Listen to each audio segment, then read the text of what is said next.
Today we'll learn how to create interesting backgrounds. This is part one. We'll cover two different methods, really interesting methods, how you can create backgrounds for your presentations, for your business cards, or maybe for posts, any kind of graphics, or even for websites and mobile applications. So let's dive in. I'll show you two methods here and one additional method in the next lesson. Of course, there are lots of different ways how to create backgrounds. You can use illustrations, you can use images, you can create something yourself, you can use 3D and so on and so forth. And of course, there are so many different ways to do that. And little by little, we'll cover lots of these things. But today, let's focus on two interesting ways. So the first one, as you know from the previous module, from the Figma Fundamentals module, you know that we have effects. And what's cool, when you're creating, let's imagine a presentation, which is 1920 by 880 by 1080, as you remember. This is a slide of your presentation. What's interesting, for the slide, instead of using just white background, what you can do, you can put a rectangle, unsplash, abstract, but instead of just clicking on abstract, this is really cool, you can go to search and click abstract from here. So now you see lots of different images, abstract ones. Some of them can be used as backgrounds themselves, like these or this part. But sometimes we can make some modifications. Let's click on this image here. Looks cool. We can go with this if we want to. But another thing that we can do, we can select the image itself, go to Effects, and instead of Drop Shadow, choose Layer Blur. When you choose Layer Blur, set it to something like 240. So now we have blurred image that looks like a mix of different colors as gradients. But we also see these additional white lines. How to avoid them? Just select the image and change the size. Done.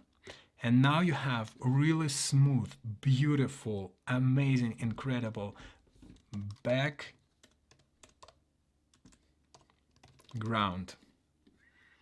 for your presentation or for anything that you're creating. Look at this. Looks mind-blowing immediately, out of the box, in just 2 steps. Awesome. But what if you don't want to use the images? Is there any other method how to create these different backgrounds? I'll keep the word background here. Another method is to create circles, different circles, all around the place, and change their colors. Usually I recommend you to choose the colors something like that are close to each other. Let's imagine pink, and here you might think like orange, but orange is really far from pink. But what you have to know about this color palette, this is additional advanced tip knowledge for you, that everything, all the colors that you see here, this thing called color wheel. Color wheel, you probably heard and saw it many times, but you didn't know that this is color wheel. And if I set here angular, and I said for this color I will choose red, and for this I will choose purple, but everywhere in between I'll set additional colors like orange. Then I will use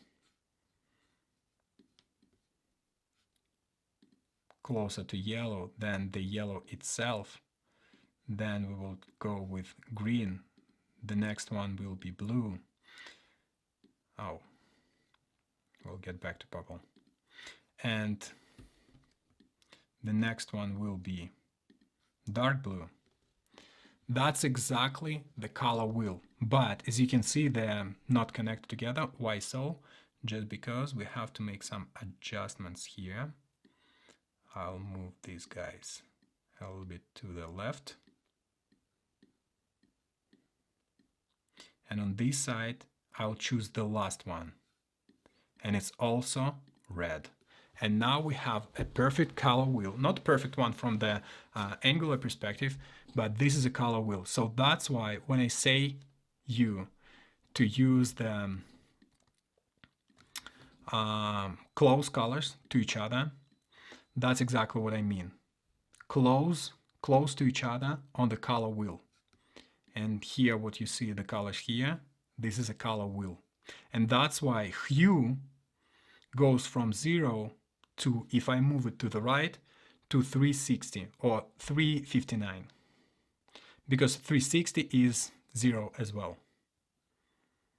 So keep it in mind that this is a color wheel. And that's why it goes from 0 to 360 instead of when we are talking about saturation and brightness, it goes as percentage. 0%, 100%, 0%, 100%. Hue 0 degrees, 360 degrees. I can set here 359 and I know exactly that it will be still red, but just a little bit more purplish because it's closer to purple here. But this is a color wheel. Keep it in mind. And then the next thing is, you can see I rotated the circle a little bit just to show you that here we have Shift X, T, cool. Not like, oh wow, awesome, cool. Not cool colors. I'll make them even smaller. While on the left side we have warm colors. Here how it works.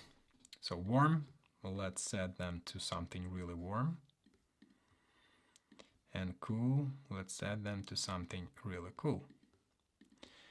All the colors that you see on the right side here, these are cool colors. All on the left, warm colors.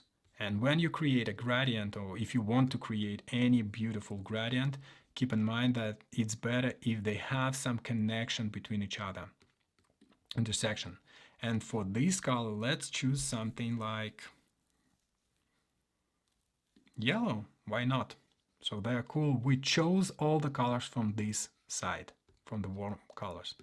You can go, honestly, you can go with cool ones. And by the way, let's do that on the other side, on the opposite side. What we will do, we'll go with these colors. Something brighter. Even more bluish, yep. And one more here. That will be this. Awesome.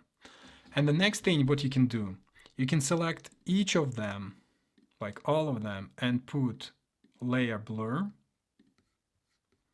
and set it to 200, for example.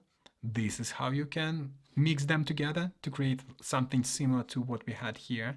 Of course, it just goes from everywhere. By the way, it shouldn't be, not necessary, it should be the circle. You can choose the shape to anything that you want. This is just the idea behind it. You can even put them one not near each other, but one above another one. Done. But another method that I want to show you, not to use the layer blur for every single object. So remove effects. Instead, on top, we are putting the layer of the white color with the transparency 10%, effect background blur. And for this background blur, it works like if you've ever worked with Adobe Premiere Pro, you know that they have adjustment layer.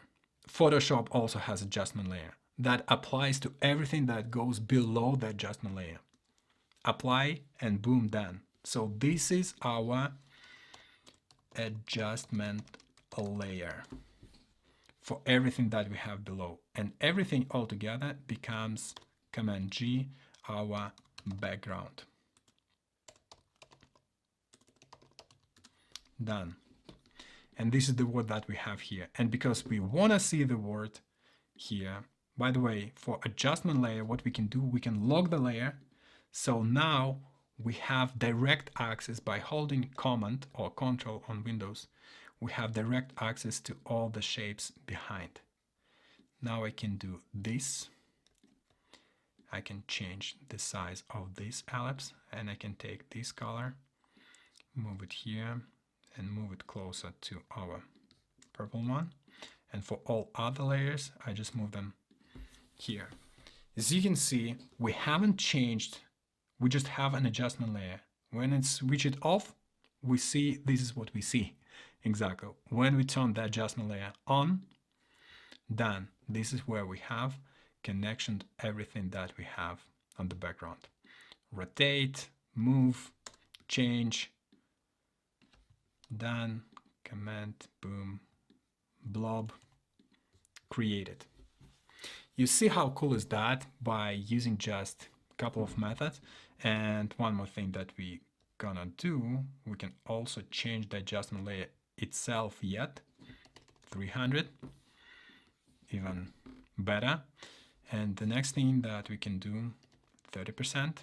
Now we make it a little bit, we add white to everything, and now the background looks a little bit smoother, even if we have on the background really bright colors. This is especially useful when you want, for example, to have something like something interesting on the background, not just pure white, but on the foreground something like a 14, 17, 22. Some like the black text on front, on the foreground. This is how you do these backgrounds. These are two different methods that you can easily use. The first one is when you use the image and then you use a layer blur to create the background. The second way is to use the adjustment layer, and for the adjustment layer then you can make the changes and you will see what exactly will happen on the background. And by the way, today you also learned that what is a color wheel and why the colors in Figma on that line go from 0 to 360. Cool. And this was part 1. In the part 2 we'll create a little bit different way, a little bit more creative way for the backgrounds and how to use them. You can use them for presentations, again, websites, mobile applications, or just whatever you want as a graphic design element for banners or credit cards. Depends on you. We covered the first part. Let's go to the next one. Backgrounds, how to create cool backgrounds using Figma, part 2. So in this lesson, you will learn how to create this incredible, mind-blowing background like the one that you see here, and how to make any adjustments to it. Today I'll show you also some really cool, powerful, mind-blowing tips and techniques and methods that you can use when you're creating something. If you really love being creative, if you really love creating all these mind-blowing things as a designer. It's not necessary that you need them as a web designer, as a UX UI designer, as a product designer. But if you love the creative part of design, this is one of the things that will be super interesting for you. Let's dive in. How to create that. Again, we are creating a 1920 by 1080 because, well, that's why not. We have a particular application in this case. We can use it in the presentation, and now you know what the presentation consists of, and this is part of the style. Make it dark, the background really dark. The second thing, what we do now, the magic, where the magic is happening. In Figma, there is a really cool thing that they did. When you have something, when you have the element like this, like the circle, by the way, let's change the size to something like 3. When you have the element,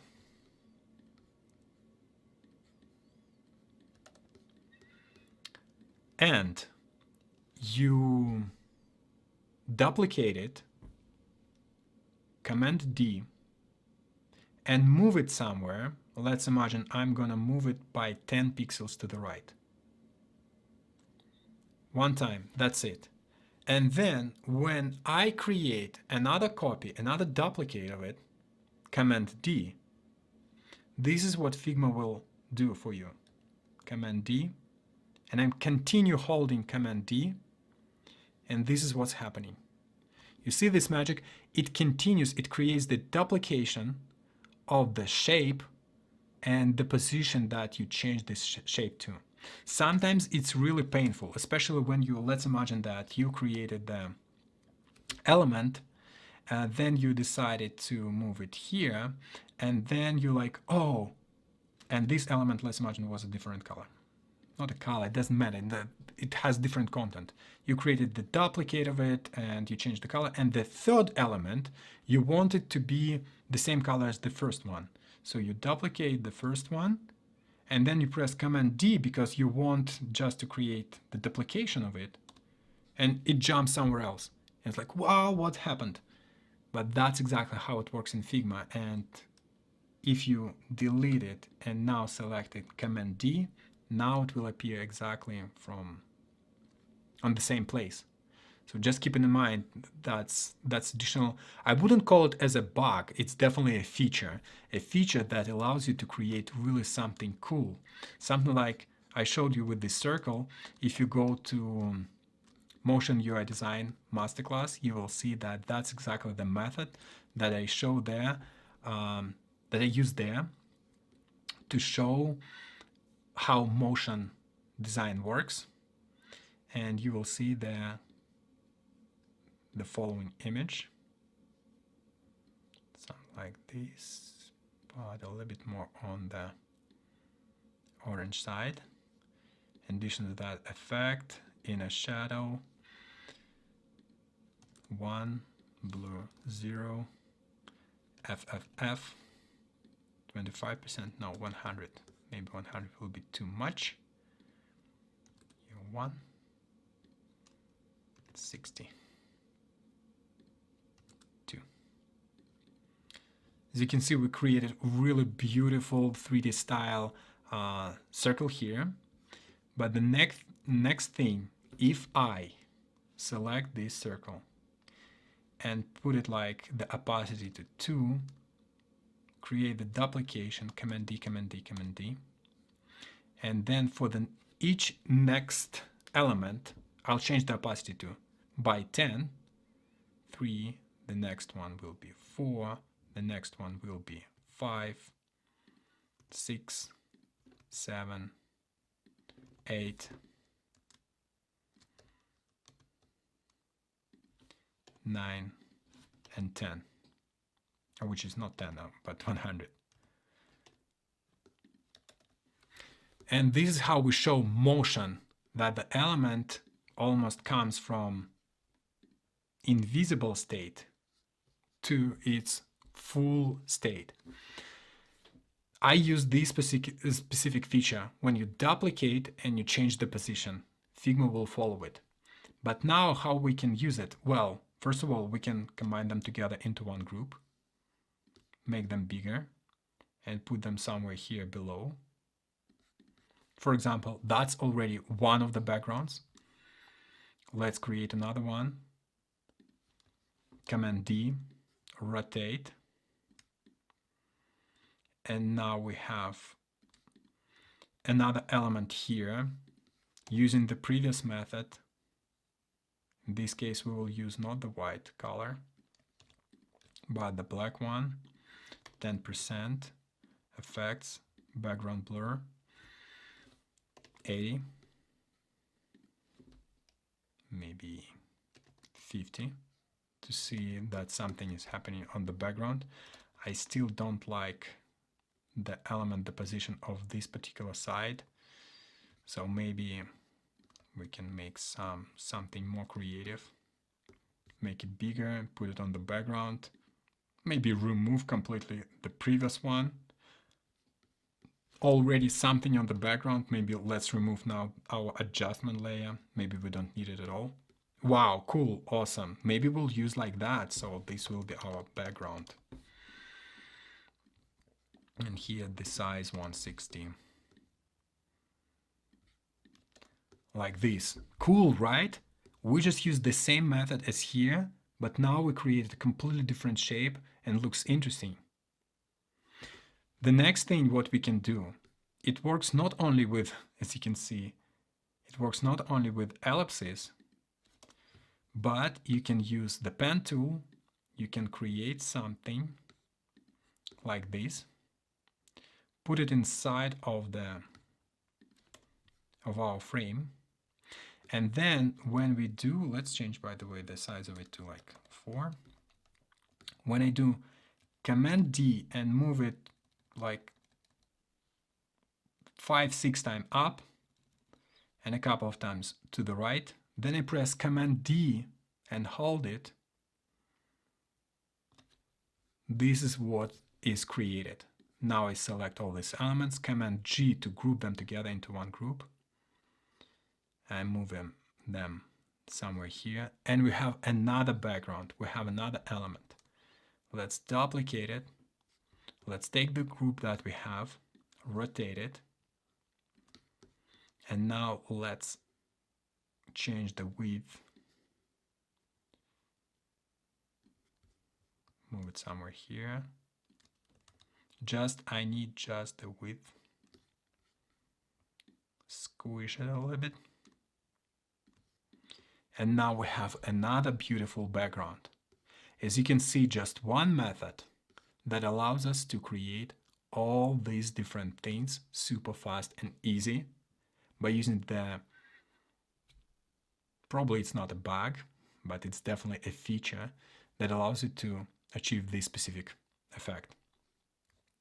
This is mind-blowing. As you can see, we haven't used any plugins. It's all created by your hands. This is how you become more and more creative. With every single lesson, you become more and more creative because you learn new features and then you can use them in your designs. And if you think like, yeah, it's for presentation, but what if here you will use SaaS product, above it the name, something like SaaSify, because it's why not. Shopify, Spotify, SaaSify. This is what we have on the background, and here we will use something that is really today super popular, the background, the gradient that goes from left to right to a little bit more grayish, darker version of it, like that. And now you have a starting point of the website. Here below you will have the description that goes in multiple lines, and then you will have the button to watch the demo or something like that. 48 by 40 by 40 by 400. But because it's a landing page, then we will use much bigger sizes for our buttons, some like 60 or even 80 in this case. Rounded corners, 12. Smooth if needed. Done. And here you will have your button. Or you will use, of course, Shift A and the button itself. Watch the demo by using auto layout. Look, in just a couple of seconds, we created really mind-blowing, beautiful graphics here for the website that we can use. And now we can even take this initial object from here, put it below, change the size, for example, of it, move it out of the screen, and here, this is the place where you will write down your first benefit of using this specific product. And here, heading, oh whoa, what happened? And here there will be a heading of this section. Command Option L, select, Command A, done. And then the description of the benefit. And of course, because it's heading 2, it's a little bit smaller.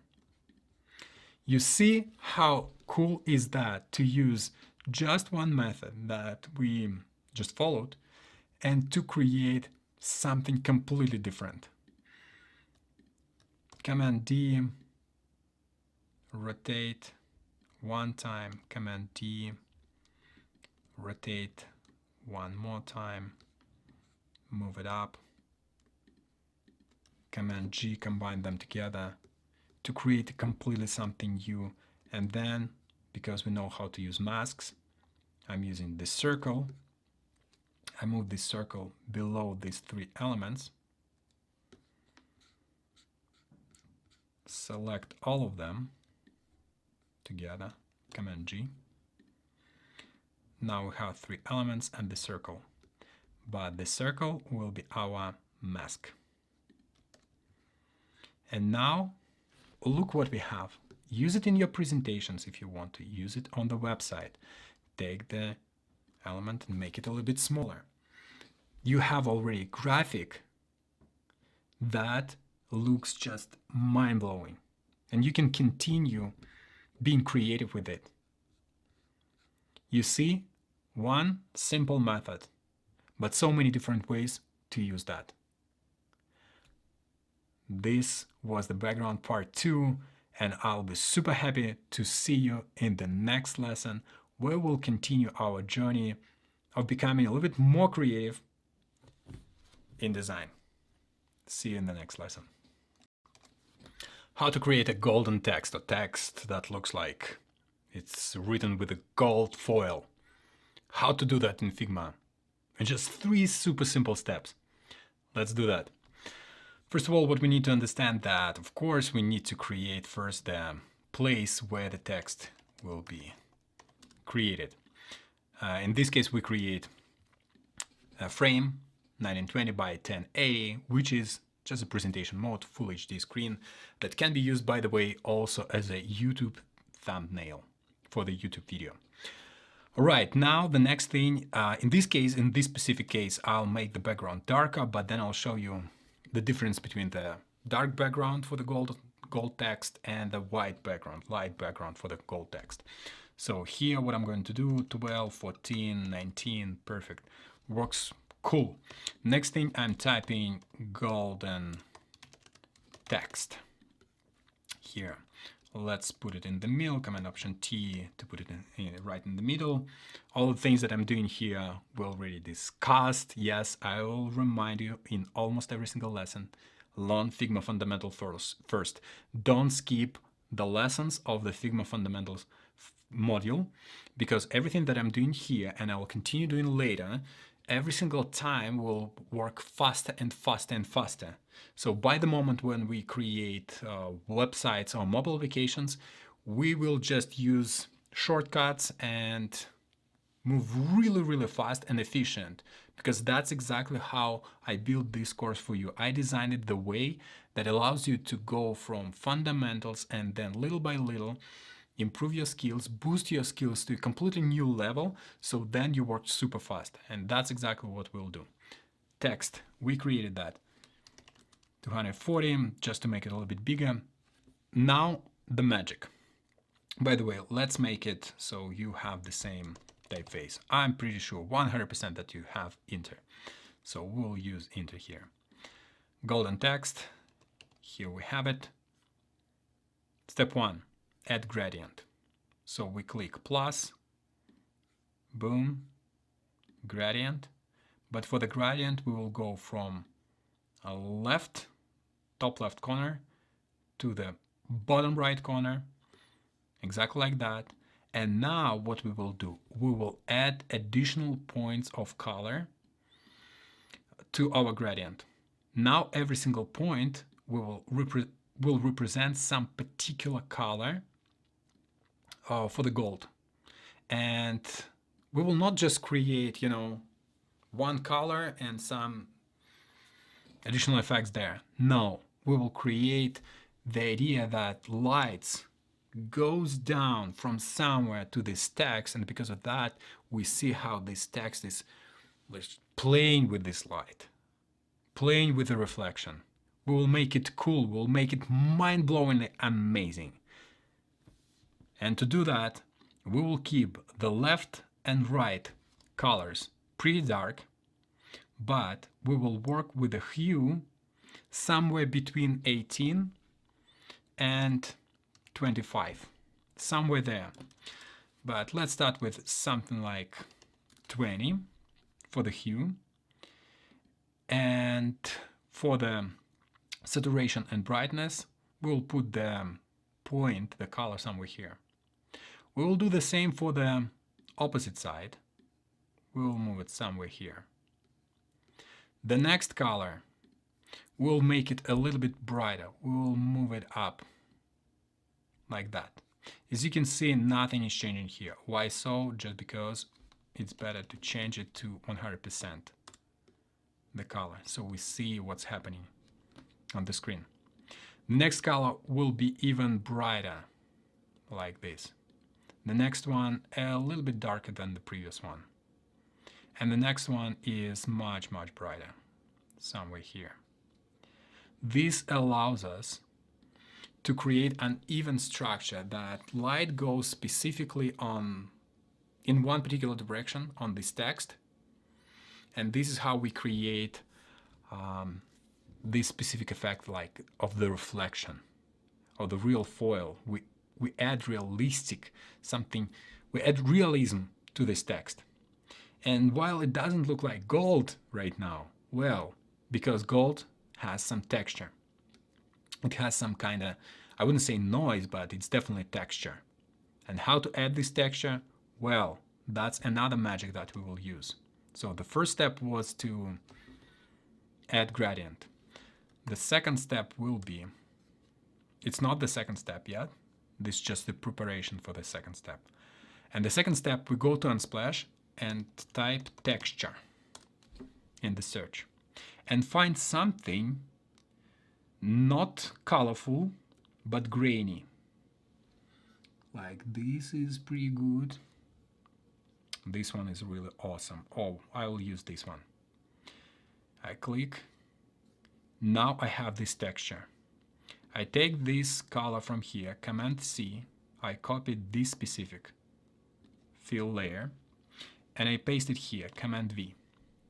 Now I have this texture on the text. If you want to go with this, well, that's fine, it's awesome. You can go with just gray, just with the texture, perfect.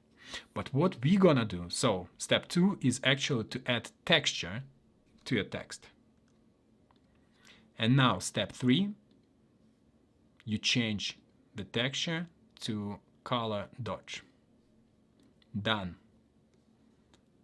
Golden text. It looks mind-blowing. And then if you want to play with the reflection, if you want to play with colors, if you want to play with how the light goes specifically on this text, just change the color and mostly the brightness of the color that you're using in the gradient, and it will create you the effect that you want. This is how simple and easy it is in just 3 steps. First of all, you add gradient. Second step, you add texture. Third step, you change the blend mode for the texture to the color dodge. You can play with blend modes and you can find other ways, something like overlay or just hard light, just anything else. But in my opinion, color dodge works the best for this type of effect. And now, when you have this text, if you want to, let's imagine, no, not this way. Let's create another version here with a white background. Now it's really a little bit harder to see the bright parts of the text. So what we're gonna do, we go here, select the color of the gradient at that point, and move them down a little bit. In this case, it will allow us to have a really good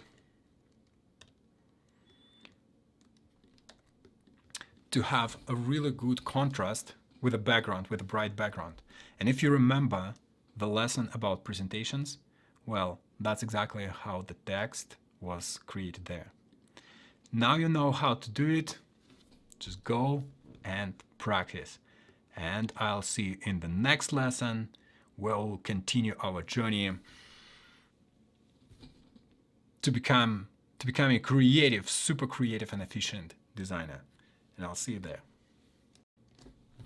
In this lesson, you will learn how to create circular text. This is a really cool effect when you're creating, for example, logos, or when you need to add a specific creative badge somewhere. Take a look here. Figma Pro Secrets Design Legend, and in the form of a logo. Here we also have kind of a logo, a badge that you can use in your presentations, webinars, credit cards, or on a website. How to do that, how to create this circular text, like here. Well, first of all, create an artboard, then create a text. And of course, we could do it manually, honestly, where you take each single letter, then you calculate how much space each letter takes, and then you calculate the angle to which the letter should be rotated, and then this is how you create the circle. Takes too much time. We are all about efficiency. In this case, we will use plugin. How to install plugin I explained to you in the Figma Fundamentals module. Here we'll just use them. And we will use, I'll show you how to create circular text using two different plugins and the difference between them. Well, the first plugin is you take your text, Command P, and the first plugin is Arc. You press here and you see the text, and you can bend the text. You can move it in one direction or the opposite direction. So as you can see, it's really cool. It's awesome that you can use it this way. And then preview mode, so you can make it bigger, smaller, and then apply, and boom, you have your text. The text immediately takes the typeface that you're using, the color that you're using. Awesome. The only problem is you can see the last letter, the final letter here, is too close to the first letter of the word. And even if you add the additional space bar, it will not help. So the solution is, at the very end, add an additional sign that will reflect the space that you want exactly to have at the end. Bigger, smaller, just anything. Or maybe it will be a small dot, or a big, or a star, just whatever. And then run the plugin again. Arc, 100% for the band, preview zoom to 100%, apply. Now you go select this dash from there, remove, perfect. Awesome, what a beautiful result we just achieved. Amazing. The next option is the second plugin, and the second plugin is circular text. We press here. It works a little bit different way. As you can see, we have to input text here, and then we see how many degrees. So it's 360, it says circle, circular text. That's exactly what we need. But we have to type here, Figma. We can copy and paste, Pro Secrets Design Legend, and press generate. It will put your text somewhere outside. Most likely it goes in Command G, somewhere above everything that you have on your artboard. So that's first inconvenience. The second one, that by default it uses here, Command A, as you can see, black color and the font Inter. So you have to change it then manually. But the second thing is, remember that problem with space between letters? Well, it can be fixed here much easier if Command P, circular text, Figma Pro Secrets Design legend. We can just press space and it will add additional space between the last letter and the first one. Generate, done, color, white, Command G. So we have the text in the group. It will be much easier for us to work with it. And because it uses Inter by default, what we do, we select all the letters, Command A, and change to the typeface that we had initially, like that. Now I just can increase the size, and as you can see, by increasing this size, I can also control the distance between letters by holding K, by scaling the design. I'm changing it here. What I like specifically about, while circular text plugin takes a little bit more steps to take to achieve the result, in my opinion, it makes the work a little bit better. As you can see here, the result that we see, it looks more elegant. And that's exactly what I wanted to achieve. And then when we have this Figma Pro Secrets badge, you can put it this way. And remember the previous lesson? What if we'll select all these letters here, Command A, Command A, Command Shift O, Command E. Now we just have the entire text in the form of one vector shape. Golden text, I hope that you practiced and created this golden text. And let's apply it here. Done. Now we have golden text. And another cool thing that we can do, we can make a circle here, right in the middle of the text. Shift X, size 2, Command D, make another one outside, Command D. You see what happened? We went through all these steps, so that's why we know what to do. Make it a little bit bigger. Change the size to 4. Go here, dash, 8 by 8. Now we have all these circles. Select all of them together. Command Shift O, Command E, Command V. And now we have golden area around it. And right in the middle we can put the logo. And this is how we achieve this beautiful, incredible, we create beautiful badges that we can use later in absolutely every single presentation, and we can even combine them together. Command E. Now we take the badge, scale it up, move them outside, change the opacity, something like 2. Remove this text from everywhere, take this part, scale it down, move it in the top left corner,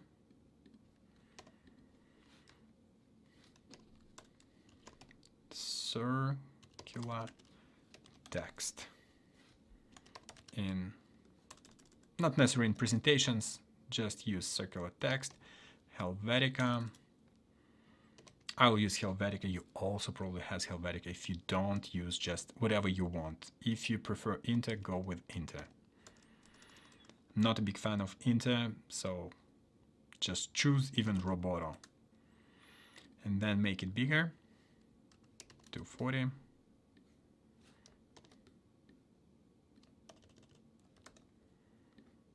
And this is how you create your presentations. This is how you create these elements that look elegant, but at the same time, they're super interesting, and you can use them in your business card presentation just anywhere. And later, if you want to change something, just add fill here, remove all the gold stuff, change the color, and now you have pure element that you can use anywhere. What's cool about it, that it's a vector based. As you can see, it's just a pure vector file, which means that no matter what size of this element will be VK, you will have absolutely perfect resolution even when you print it. So that's the power of creating something in vector, and now you know how to create these badges. Go and practice. 2 plugins, circular text or arc. Use whatever works best for you, and I'll see you in the next lesson. Logo design and how to create logos using Figma. Yeah, in some cases, Adobe Illustrator will be much better tool to create logos. But honestly, you can do almost the same with Figma. You can create logos, and in most of the cases, you can create the logos in Figma directly here. You don't have to switch to different tool. If you want to be efficient, just use the same tool that you use, just become more efficient in this tool. By the way, take a look at this slide that was created out of everything that you just learned from the previous lessons. We already covered presentations, and that's basically a slide of the presentation. We already covered golden text, how to create golden text. By the way, one additional thing, as you can see, we have a text here, but everything that we add extra anywhere here, it will still continue following. I can type in gold. You can type in gold. Can you imagine? How cool is that? So gold text, we covered that. You know how to create it now. Circular text, we also did that. Now, when you know how to create one thing, another one, let's create a logo. Let's combine everything together. You see here LD and this dot. Well, I decided, what if a lesson can have a logo? Each lesson could have a logo. What it would look like? This lesson is logo design. The first letters of the logo design is L and D. And how to create that? How to create this logo out of the LD? Well, as always, we have some element where we'll create everything. And let's create, by the way, the same logo here as here, LD. So we take what we created from the previous lesson, change the color. It's already black. Just change the opacity. Done. Now inside of it, I want to put something interesting. And it could be just letters, L and D. So I type here LD. And while I use Bevis Neue previously, in this case, I want to use something not narrow, not condensed, but wide. And one of the widest typefaces that I know, without using variable typefaces, is Montserrat. Let's make it a little bit smaller and put it in the middle. Medium. Perfect. Looks cool. They already look amazing together.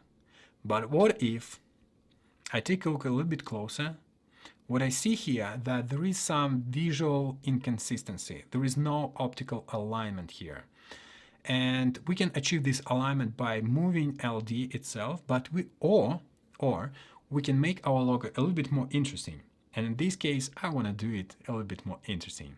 So we have text, and I'm gonna add the shapes here, just a circle, like to put the dot in this topic. Then I convert text into a shape, Command E. I combine them together, Command E, and now we have a logo LD that, in combination with a Figma Pro Secrets badge that we created before, by the way, we can make it a little bit bigger. In a combination with the previous part that we create a really perfect badge. It will look even more interesting if I put it inside of the frame.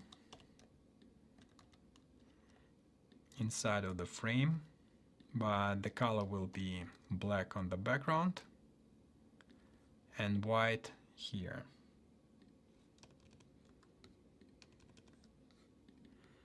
Done.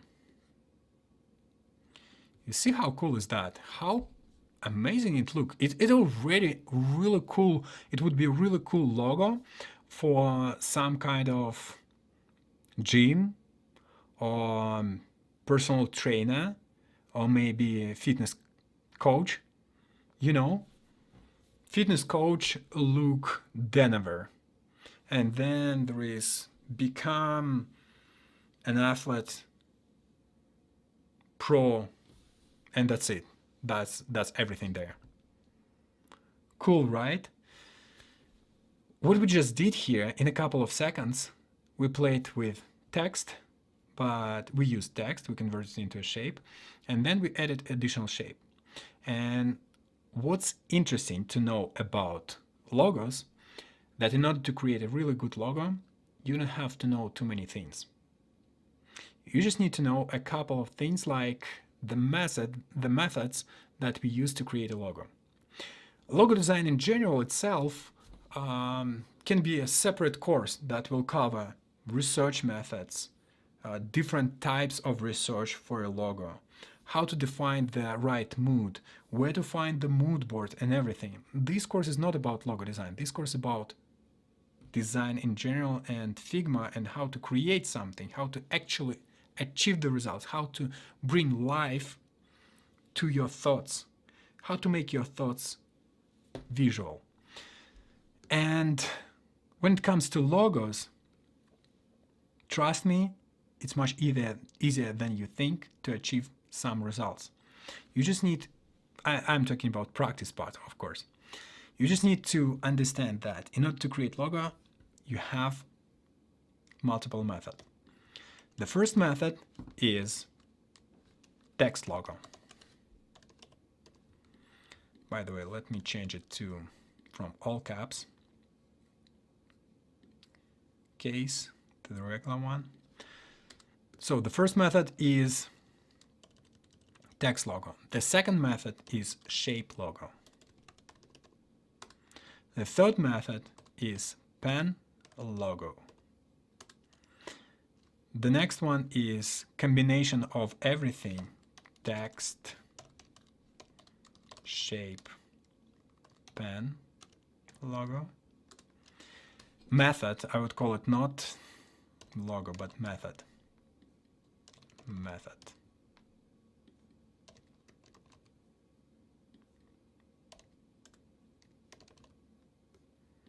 And the final one, I would call it the edit mode. Well, it could be a shape method, but I want to show you what exactly I mean here.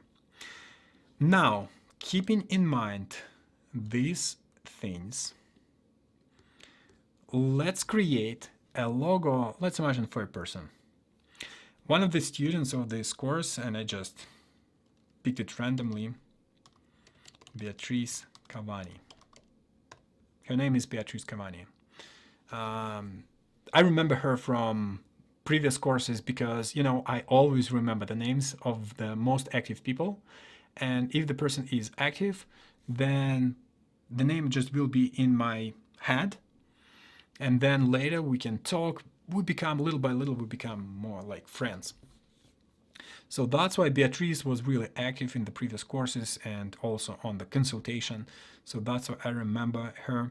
And she's an amazing designer, incredible person. So what I want to do here, let's create a logo out of this name. And you can put, by the way, for the practice of this lesson, you can use your own name.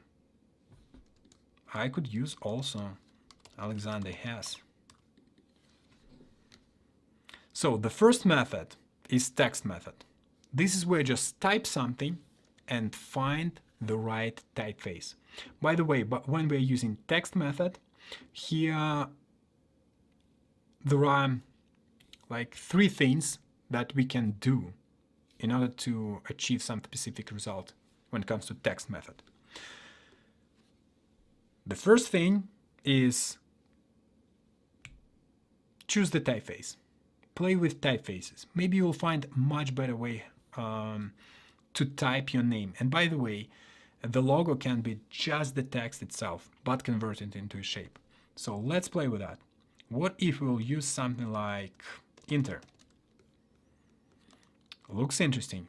What we will go, remember from the first module when we talked about typography, what if we will use some new alternative elements, single story A. Boom, now it looks different. Okay, what if instead of using sans serif typefaces, I will go with something not so popular today, but so cool when you use it because it's not so popular. What if I use something like Bodoni? Wow, now it looks like a luxury Italian brand. It's incredible. I already love it. The next thing, let's play with maybe Playfair display. Oh, also awesome. You see, by playing and choosing different typefaces, we can find the right way to write your name or the name of the company that you're creating for. What if I use something like slab? Do we have Antic slab, Roboto slab? Why not? Hepta slab. Interesting, it's pretty wide. Let's take a look at this. Looks cool. You see, it looks something interesting, but all of them have a different feeling. From all of these names, you have a different feeling. For example, the first one looks more like IT tech person, maybe a designer. The second one is mostly like maybe it's a company that does some kind of insurance. This brand is mostly, it's a luxury brand that probably, most likely, has something, I don't know, maybe like luxury bags or shoes, something like that. The next brand is really elegant, really similar to the previous one, but just a little bit more, not so old, a little bit more modern. And the final one is the modern version of maybe a luxury brand, but in this case, I would say that this is mostly the typeface for a graphic designer. Because usually graphic designers use modern sans serif, not sans serif, serif typefaces. And let's take a look at maybe Roboto slab. Much bolder, like a boom. That's it. This is mostly for the craft person, or I would say maybe a bank. So basically the first method is, when we are choosing the text method, is to choose the right typeface that will give the right mood for you. Let's take just some of it. Let's keep just Playfair display. Everyone has this typeface. It's a pretty popular one. Let's take just this typeface. Okay. The second thing that you can use when you're creating the text-based logo is the letter spacing. And by changing the letter spacing, you can achieve also different result. You see? So the previous logo that we had, and let's imagine, let's create a separate element for the text logo that we're going to create. This is our logo 1. Looks cool, looks beautiful, looks luxury. And you can do your name the same way. If your name is maybe Ahmed, I don't know, I'm not familiar, but Jefferson, look at this. It looks still luxury when you add lots of white space and when you write it the right way. But in this case, we are talking not about the text itself. It's a logo. It's a text logo. Word mark. Done. So it can be like that. Another way, let's bring back Beatrice Cavani so we can have a comparison. Next thing that we can do, we can change the letter spacing. Can we do this?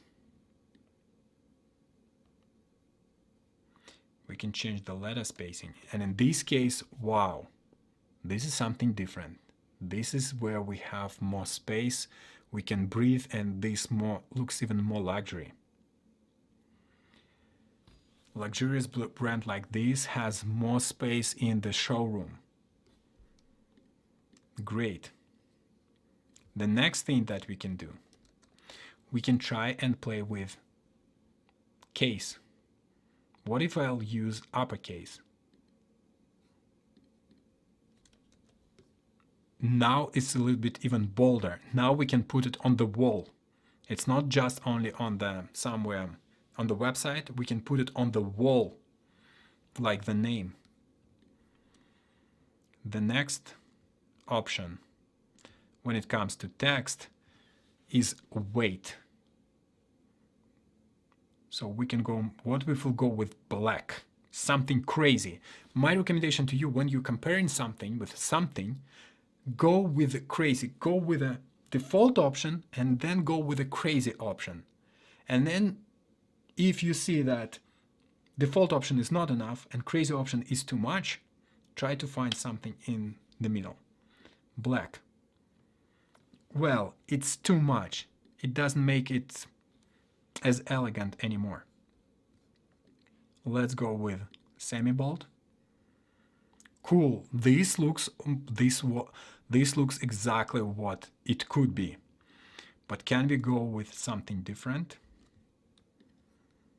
Let's check. Let's go with maybe medium. Beautiful, but not the same. So I would say I would choose between this logo and this one.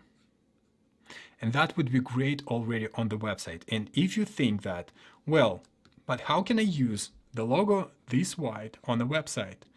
Well, just put it in the middle of the screen, and below it, use the typeface that you want to use below, and it's better if it will be really in a contrast. We'll go in a contrast to everything else. And in this case, I would go with something like Montserrat at least because it's pretty wide. Yes, it's popular, but it's pretty wide and it also looks good. 0 here. We switch off the case to the regular one. Change the typeface to something like 18 or 16 maybe. Now it's regular, okay, maybe medium. And here we will have something like works, about, not about, Shift A, Command D, contact. Maybe we have something like experiments or testimonials.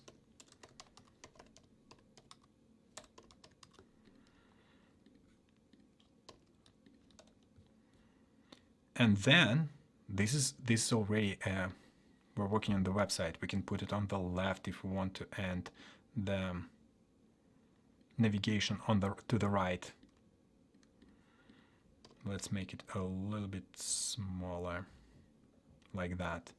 And here you will have a huge image that goes from left to right with your work, for example. Of course, we will use grids and everything. When we'll talk about web design, we'll do all these things.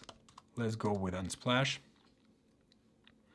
Let's type in the search fashion. And here we'll have something, we'll need something horizontal. And it will be really awesome if it will be less colors and more white space.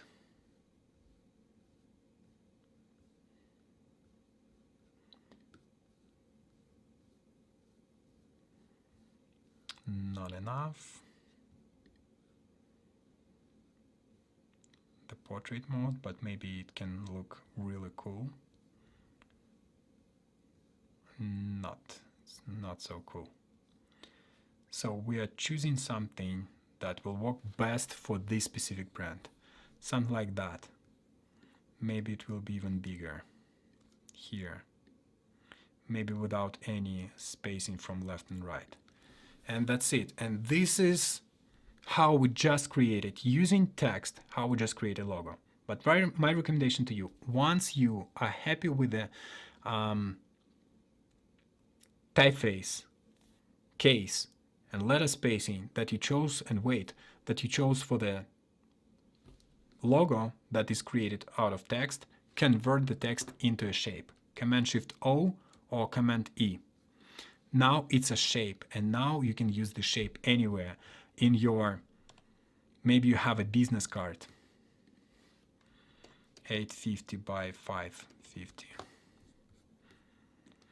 And then you put it on the business card. Then you can print it this way. As you can see, every single time when you create something, think where else you can use that. But because it's a shape now, you don't have to worry about that it will be printed in the wrong way or that the printing studio doesn't have the typeface that you send it.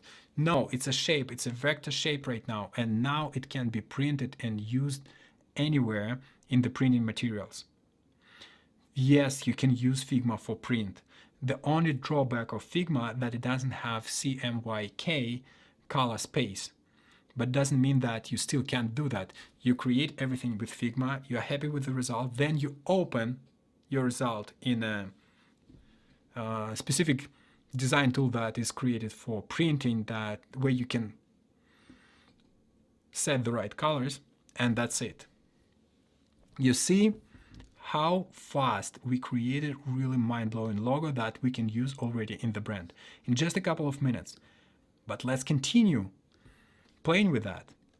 Another way we can use of creating a logo, we can use just the first two letters. And here we have B and C. Okay, we have B and C. What else? Because we're going to use shape method, what we're going to do, let's play with this B and C. What else we can create? We take B and C, we add space more here, Command, duplicate it just in case. Command E to convert it into a shape, and let's create maybe Command D, Shift H, Command Shift O, Command E, like B and C. Cool, it could be also a logo already. Another type. What if we'll go a little bit further with our line, Shift H, Command Shift O, Command E, right in the middle. It can also be a logo. Another thing, B and C, what if we don't have space here? It's already as a logo itself, but what we can do, we can add additional shape. Maybe we can add a circle right here. It's like maybe it's a pearl that is right between these two letters. And if you think, yeah, but it works for B and C, but what about my letters? Go and do the same. I would do the same with the A and H for my name. I would do the same for absolutely any name. I would play with that. One additional thing that I want to mention here, that when you're creating, when you're working with illustrations, icons, or logos, my recommendation to you, go here in the top right corner where you have percentage and click here, snap to pixel grid. I mean, it should be switched off. When it's snap to pixel grid, everything that you move, it will be moved by rounded number of pixels. But when you turn it off, now you will not have rounded numbers here, but it will help you a lot when you play with details like small elements like this. 1.85 looks much better rather than 3 by 3, for example, or 2 by 2. Perfect. We go further. We don't stop here. We take this text B and C. We already used dot. What else we can do? We can put it inside of another shape. If we are approachable person, then we will use circle here, a logo. If we are a less approachable person, but more conservative ones, we will use square. This is a psychology of shapes, so if you can learn it if you want to. The next thing, B and C. What else I can do? I can take this C separately, paste it here. What if I'll try to find the right combination? Let's remove all the spaces here. Maybe I can put them like that. Now it's less readable. What if I make this shape a little bit smaller, like 15? Now we can put it maybe somewhere here. Maybe I can put C somewhere here. Cool, awesome, but too many details. But now we want to show you what does it mean like a shape method. Now you can convert letters into a shape, and you can create like one letter goes through another one. And in order to do that, I'll show you a really cool method. The first method, two methods.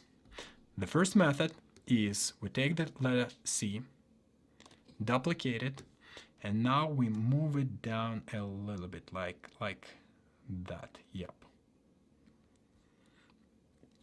Now I take the letter B, Command D, and I select both letter B and C and press here intersect selection. Boolean operators are the most valuable tool when it comes to logo design. Intersect selection, now I have this shape here and this shape here. But what I'm gonna do, I'm gonna convert it into a shape, Command E. Now I duplicate it, and from the duplicate I remove the bottom part, and from the original version I remove the top part. Done. Now I take the bottom part, select letter B, and press subtract selection. Now I take the top part, move it, make it a little bit wider, move it a little bit down like that, and like this. Now I select this shape and letter C, and again subtract selection. Now let's take a look at this logo. Boom. Now we show that the letter C goes through the letter B and appears on the other side. How cool is that? Awesome, right? This is how you become creative. You learn new ways. Just go and practice now. But before that, let me show you another way, another option. So we have letter C, Command E, convert into a shape. Convert the letter B into a shape. Now I'm gonna show you another way without subtracting the letters themselves. Just press R, create a rectangle. And for the rectangle, what we're gonna do, go into the edit mode, hover to the side of the rectangle, press Command and hold it, or Control if you're on Windows, and move it to the left a little bit. And the same with the another side. Now take the entire shape. Perfect. We'll just keep it like this, just make it a little bit wider. Now I take letter B and the shape that we just created, subtract selection. And now I'm gonna do the same with the letter C. Rectangle, edit mode, move the sides inside, done. Command D, Shift V, move it down somewhere here. Select both rectangles, Command E, select the letter C and these shapes, go to Boolean operators, subtract selection. And now again the letter C goes through the letter B. This is how you create cool effects for logos. This is how you create cool logos using just Figma. Not Adobe Illustrator, not InDesign, not something else, just in Figma. using simple shapes and some additional edit mode. So we covered already text shape method and text shape method. Now let's add pen method. Pen method is when we use pen, but we will use the mix again. Let's imagine that you are creating an organic brand. Let's create just a simple ellipse. Go to the edit mode, hold Command or Control on Windows, and just click once on the dot at the top. Done. The next thing that I'm going to do, I'm going to move this dot to the right and move this dot to the right as well. This one to the left. Maybe you know what? We'll just go really crazy here. This is where I'm using just edit mode of these dots. Perfect. That's exactly what I wanted to have. Or something similar. Maybe I'll go here and I'll add additional dot. This is pen tool. This is where I'm using pen and playing just with the shapes.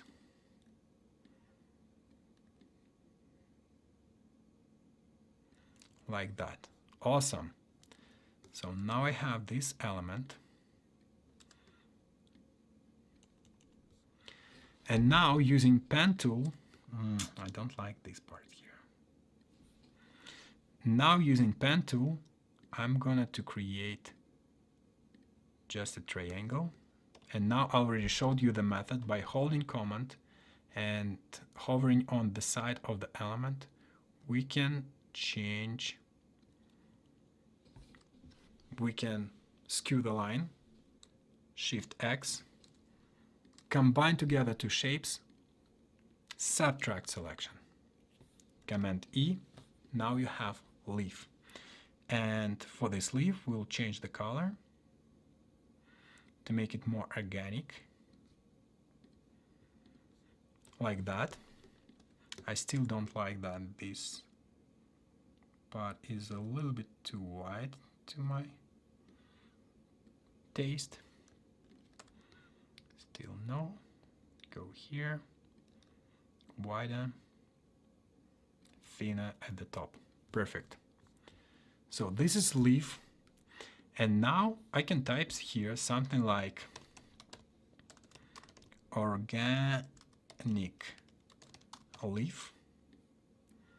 Make it a little bit smaller.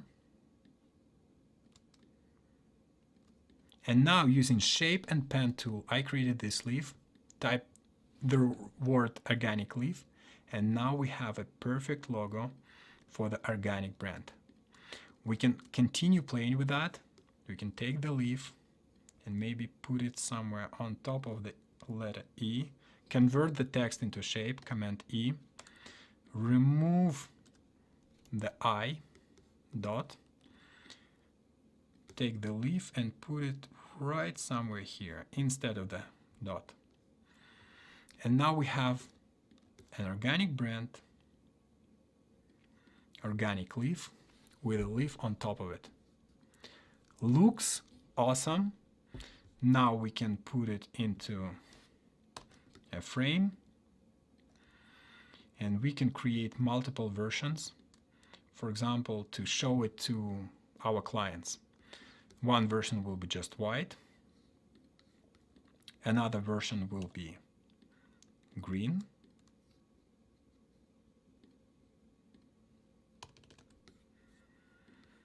And the final version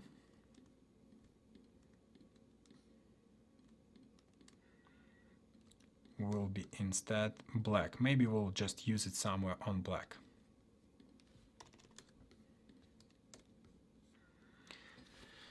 This is how easy and simple, just using text, shapes, and Boolean operators, and edit mode. When you go to edit mode and make some changes, you achieve incredible results and you create mind-blowing, beautiful logos using Figma without going anywhere else. And as you can see, I haven't opened any additional screens drawings and everything was created and ideated directly here in real time. This is how cool and powerful Figma is, and this is how cool and powerful you are when you train your creativity, when you train your observation skills, and when you practice.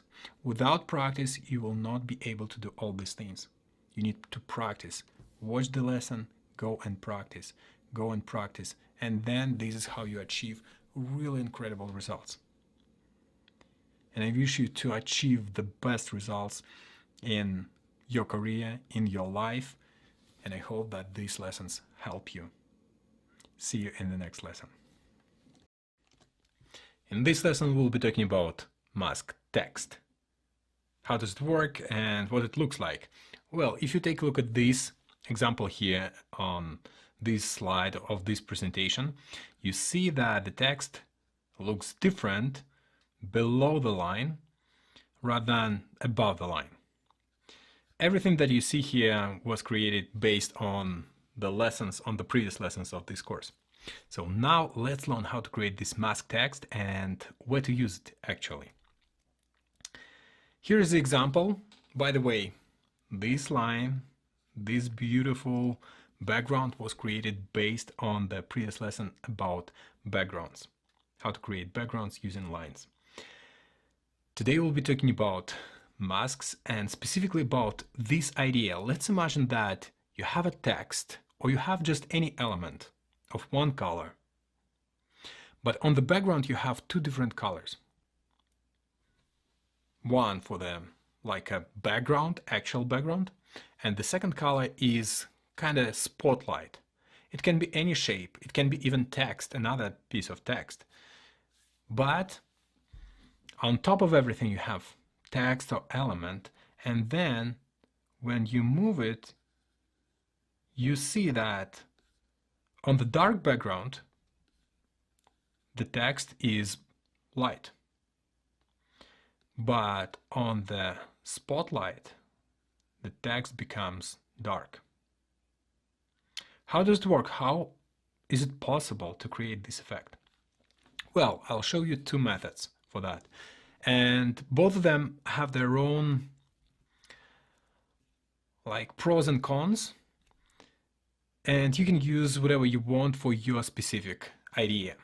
First of all, mask text, where to use it? First of all, you can use it for animations. Yep, let's imagine that you're creating an animation where the text appears from the right side of the screen and then it appears in front of the spotlight.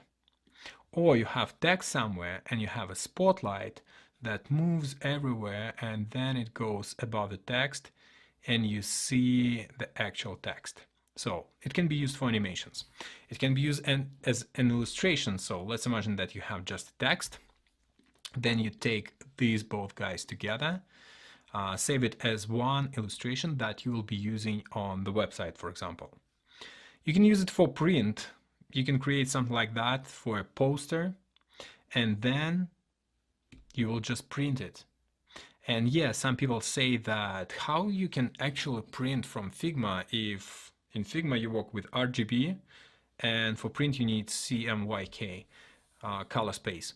Well, when you're working with the colors like black and white, of course if you need really deep black, in this case it's better to, the idea is the same. You just save your work in PDF or SVG format, then open it in an actual software for print, adjust the colors and print it. But I'll be honest with you, every single time when I printed something from Figma, there were rare cases where the color wasn't exactly what I wanted it to be.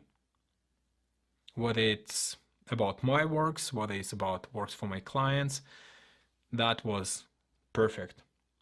The difference can be when you are working with clients, with clients who have their own brand colors, and their brand colors have to be an exact like Pantone match style. So then when you created your work, when it's printed, it should be exactly the same as their all other works. Of course, in this case, I recommend you to, if you create your designs with Figma, I recommend you to save it as PDF, or it's better to save it as SVG file, and then open it in a tool like Adobe Illustrator or Adobe InDesign. Make adjustments in terms of color, and then print it. Yep. And yeah, getting back to mask text, you can use it in web design. And in web design, you can use it as let's imagine that here you have a navigation panel, and the navigation panel has white color. But then when you scroll down and the text appears, let me bring it back, and the text is somewhere in your design, and you scroll down, and when it goes through the navigation, you can still see the text because it goes through this navigation with like a mask. Well, approach number one, pretty simple one, but it has some minuses. So how does it work? Let me copy it to, I will not copy it even. So you have a text, and in this case we have dark background, we have a white spotlight, and we have text. And the text initially is written with white color, FFF, as you can see here. But the blending mode is difference. You can use difference or exclusion. It's up to you. They will work almost the same in this case. But it works for black and white colors, because for everything else, let's imagine that you change the color of your text to red. As you can see, it's not like red or black on white anymore, because the difference between red and white is blue. This is how colors work in the blending mode.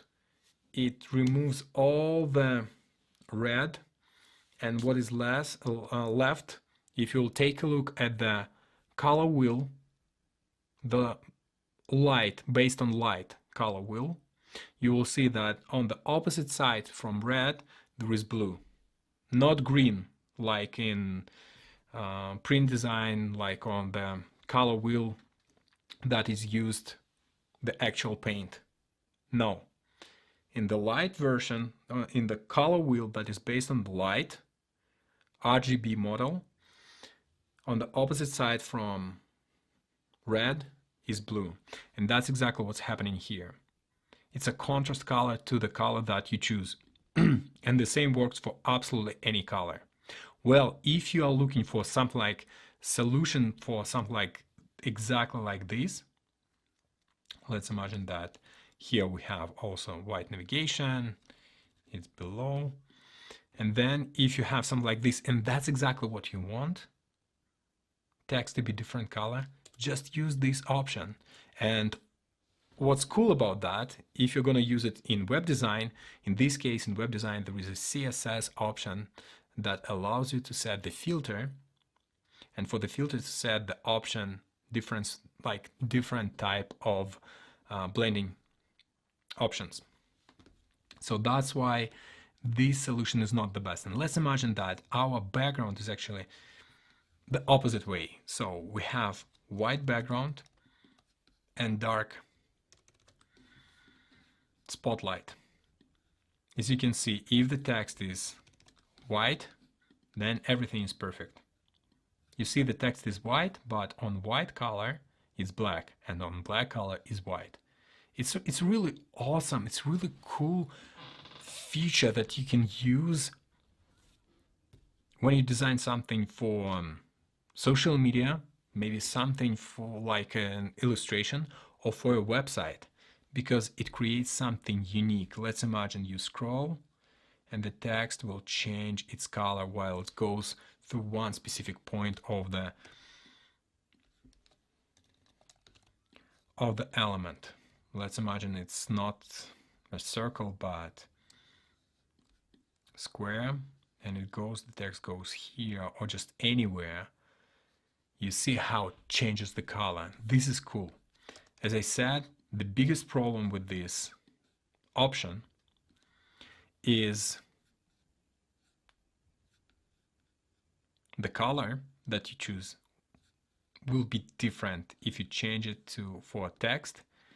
It will be, in most of the cases, for you, if you are not experienced with blending mode, for you it will be a little bit unpredictable. You know, you don't know exactly what to expect, what the color will look like. Of course, you can play with that. And especially you can play and find maybe the best option that will work best for you. And then you will see something like this, and maybe that's exactly the option that you were looking for. By the way, this is a really incredible way to create social media posts where you don't want to create something like black and white, white and black. No, when you want more color, then that's a really great option because it gives you immediately, it gives you perfect contrast between background and foreground, between background and text. But as I said, this result, if you are not experienced with these colors, will be unpredictable for you. There is more predictable option for that, how to achieve this effect.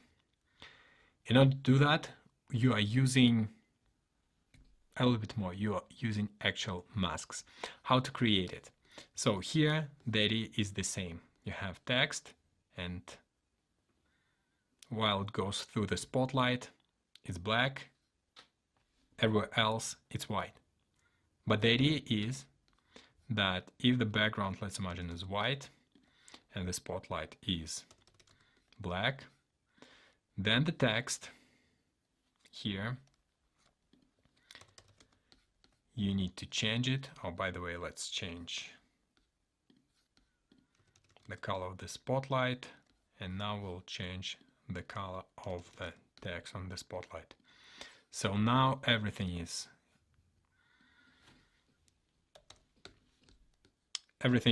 exactly how it should work in our case, but it's black and white.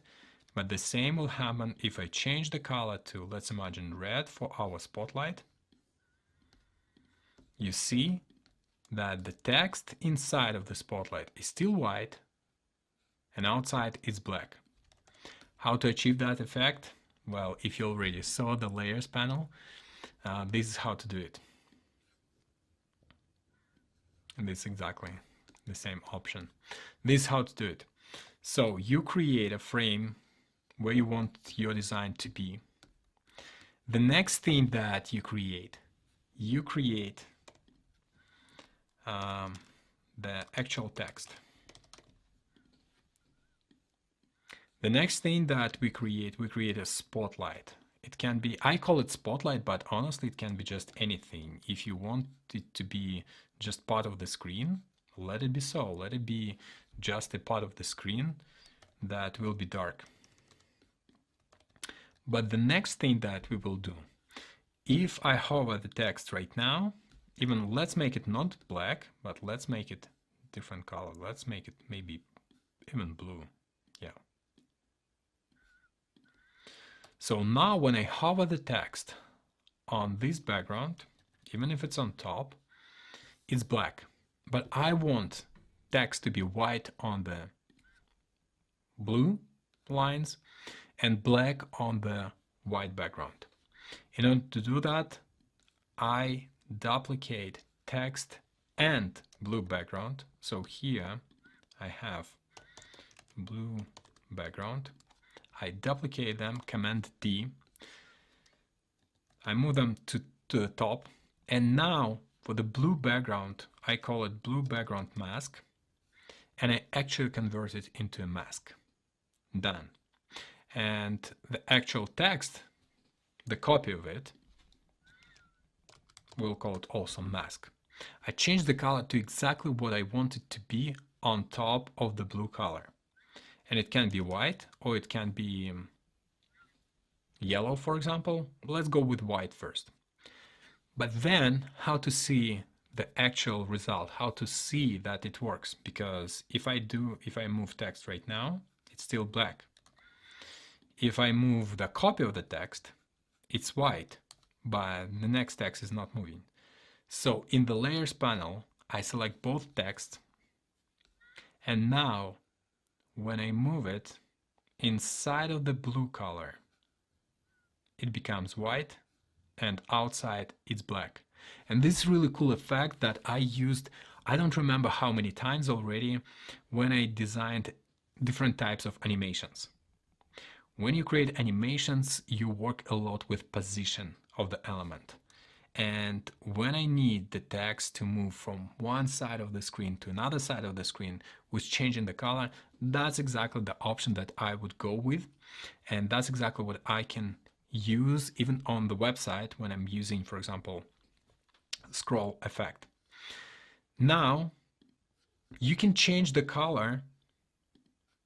Let's imagine that the color of the text that goes inside of the mask should be yellow. I change it myself manually, and now it's predictable for me. So when I move both of these texts, both of these lines of text on this background, blue background, I know that on the blue background the text will be yellow, and on the white background the text will be black. It becomes predictable for me. So when I move, it's yellow. Here, black. And the same I can do here. Everything is super predictable. Let's imagine that it will be blue. Oh, by the way, let's make it blue on the other side and a little bit more yellowish inside. So now I have this text. I selected both lines, and now when I move it inside, as you can see, it becomes yellow, and on the right side it's blue. And that's exactly what I wanted to achieve. The only drawback of this method, as I said, that you have more layers. Instead of just having one layer for text and another layer for the background, for the spotlight, you should have two pieces of text, and you have to select both of them in order to achieve this effect. But this looks always really cool, and even if you don't need, let's imagine that you don't need to move them, if you don't need to animate them, if you don't need to make the scroll, but you just actually just want to see, to create this effect where part of the text is of a different color on the different color of the background, then this is what you can achieve by using this effect. As simple as that. And in the future, if you decide, for example, to change the text, keep in mind that you need to change both text. So if I'm changing this text, it means that I need to select the one for the mask and do the same there. The only thing to keep in mind, enter Command Shift V. So the text will have the same color that we selected before. And as you can see, changing this text.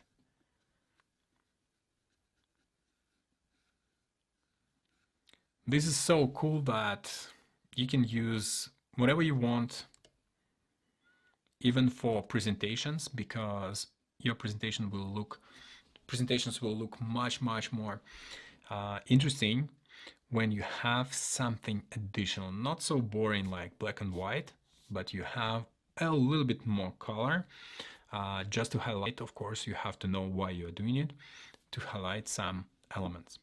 So now you know how to create this effect, how to use different options for this effect.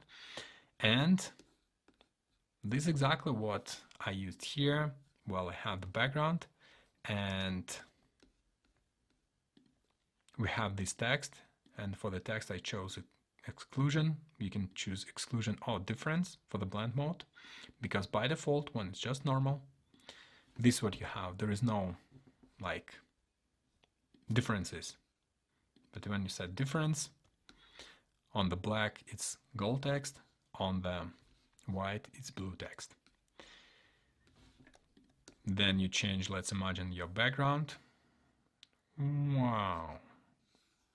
And this is the effect that you achieve. Again, this is really super cool effect if you are creating animations. If you want to learn more about animations and motion design in general, of course, Motion UI Design Masterclass will be the best option for you. If you just want to create something static like illustrations, go with these two different options. I hope that you practice every single time and you will practice after this lesson. So I'll see you in the next one. In this lesson, you will learn how to create pressed text, whether it's pressed from the back of the material or whether it's pressed inside of the material. You'll learn how to do it. And the lesson is called How to Create Pressed Text, while you can create pressed texture using the same idea. So let's imagine that I'm Command Option C, Command Option V, and now you have exactly the same idea of the pressed material, but now I applied it to the shape rather than on the text. How to create this? Well, first of all, you have to. It's really cool to understand that you can use this idea when you're creating something for your client. And if you're creating something not like regular one, where you just have text on a poster or just text on the business card, but you want to create some additional texture. So when the client will take this card, when the client takes this card and touches it, they feel exactly the texture. They feel this, every single letter on that business card, like this. So how to create this effect? Well, the idea is pretty simple and it's based only on the real world, how real world works. It's based on light. Because everything that we see because the light is reflected from the object, and then because of the different length of the wave that goes into our eye, we see the light, we see the shadow, we see the color, we see the texture, we see absolutely every single object. And that's exactly what we want to achieve here. We want to achieve, so when we have some text, like the name, Steven, let's imagine, now we want this text to be pressed from the back of this material. We want to achieve something like this. So we actually understand that the light that goes on this business card is actually reflected from the text because the text is closer to our eyes. And that's the main principle behind this. You create a frame with a color that is different from white and black. Because in order for us to show light and to show shadow, we will need somehow to differentiate the light and shadow from the background. And if the light is, if the reflection is white and the background is white, we will not see that. If the shadow is dark and the background is dark, we won't see that. So that's why my recommendation for you is when you're creating this type of effect, it's better. Of course, you can create absolutely the same style for the white material as well, and we'll create one of them a little bit later. But as you practice, I recommend you to use some color like here that I'm using EA, E1, D3 for the background. This is step 1, you're creating the background. Step 2, you type the text. You can use absolutely any typeface that you want. Enter, okay, let it be enter. Step 2, when you type the text, step 3, you change the color of the text to the color of the background. Boom. And now text disappeared. And that's exactly what we wanted, because the text is pressed from the outside of the same material. So that's why the color of it is the same. The only difference will be the light, the reflected light, and the shadow that will be casted from the text. In order to do that, click Effects, Drop Shadow, and then you have drop shadow here. And my recommendation to you, when you're creating drop shadow for this specific type of effects, I recommend you to use for X and Y the same parameters, because this way we will create the 45 degrees angle. X2 and Y2, it creates 45 degrees. X0, Y2, it creates 90 degrees shadow. But we want to make the shadow that goes from left to right, from top left corner to the bottom right. And for the blur, I recommend to use something from 1 to 2. In this case, I'll use 2. It depends, it fully depends on the size of the element that you are creating. So if I'm using really huge text, of course, all these parameters will be much bigger. But just for this lesson, I'm using, and for your practice, I recommend to use the same idea. I'm using these parameters, X2, Y2, blur 2. And for the color now, what I'm going to do, I'm going to select and choose exactly the same color as the background. Boom. Now we don't see anything. So what's the point? Well, the idea is that now we need to make the shadow darker, but we don't want it to be black because there are no black shadows in real world.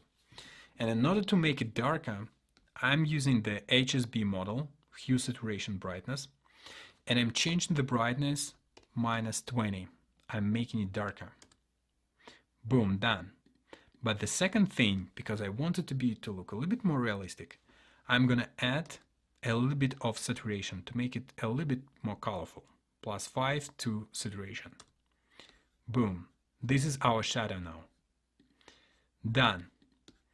And it's kind of already has what we wanted to achieve, but not exactly. Because the light that goes from here is reflected from the text and goes back to this material. So we select the text again, I select the drop shadow and press Command D to duplicate the drop shadow. But this time, I'm gonna use parameters that go in the opposite direction. So the shadow goes down, well, the light, the reflection of the light goes back, goes up. So it will be -2 for the X and -2 for Y position. Done. I will use the same blur, but now the color. For the color, I'll just use something like white or really bright version of the color that we used. We could go here with these parameters as well to increase brightness and to decrease the saturation. Or you could use this slider here and change the color manually. I want to show you two different options that work best for you.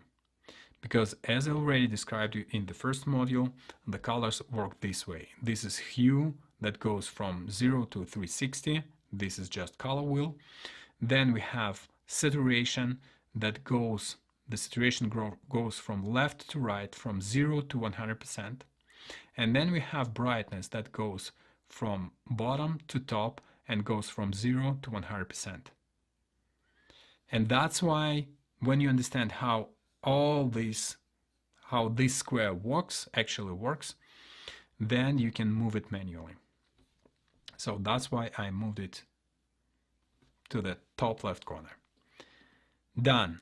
So now we achieved, that's exactly the effect that we wanted to achieve. The text now is in front of us, similar to what we have here. But there is still the difference. And what's the difference here? And I'll show you just in a second. First of all, the text is lighter. But the second thing, because the text is a little bit closer to us, it can be a little bit brighter as well. So that's why I'm gonna add 2 points to brightness to the text itself. Boom. And now the text is a little bit brighter. And this is how we achieve this effect where the text is pressed in front of us. But now I want to show you, once you learned how to create this effect, and by the way, you can apply it to absolutely any shape. Let's take circle in this case. Command Option C, Command Option V. Now you have the same effect on any shape that you will add. Now I want to show you how out of this effect you can create two additional things. Well, let's copy what we already have. But now what I'm going to do, I'm going to change the drop shadow to inner shadow. I will not change anything else. I'll just change the drop shadow to inner shadow, drop shadow to inner shadow. And now the text is really like thin, so you don't see it perfectly. But if I make it light, now you see that the text now is inside of the card. This is how in just a couple of seconds we create the effect where the text is inside. The only thing that I would change is I would change the color. Remember that we made the color of the text a little bit brighter because it's closer to us. Now text is further from us. It's inside of the card. So that's why initial was 92, and now we'll take 92 minus 2 to make it a little bit darker. Done. And this is how you create this effect where the text is pressed inside of the material. You can make some additional adjustments if you want to. You can take it and change, let's imagine, the X and Y -1 and blur to 1, and the same here, 1, 1, blur 1. This will make text a little bit more elegant, in my opinion, because you show that you're really, I wouldn't say like pixel perfectionist, but at least that you pay attention to every single detail. And if you want to pay attention even more to every single detail, then you know that if something will be printed, if something is printed with a physical machine, the physical machine will not be able to create the straight right corners here. So in order to do that, by the way, first detail that I would change, I would put one shadow above another one, because the position of the shadow also matters here, and we know that we see the shadow first and only then the reflection of the light. So that's why the shadow should be at the top. That's first step. And the second step, to make it super realistic, Command-Shift-O to convert the text into shape. And the second thing, you change the corner radius to 0.2 or 0.4 to make corners a little bit rounded. Why so? Because the machine that will print, that will actually make this, the press that will make this text, it will not be able to create the perfect straight corners, like 90 degrees corners. No, there will be a little bit of roundness there, imperfections, and this is how we add this imperfection, by using these additional elements.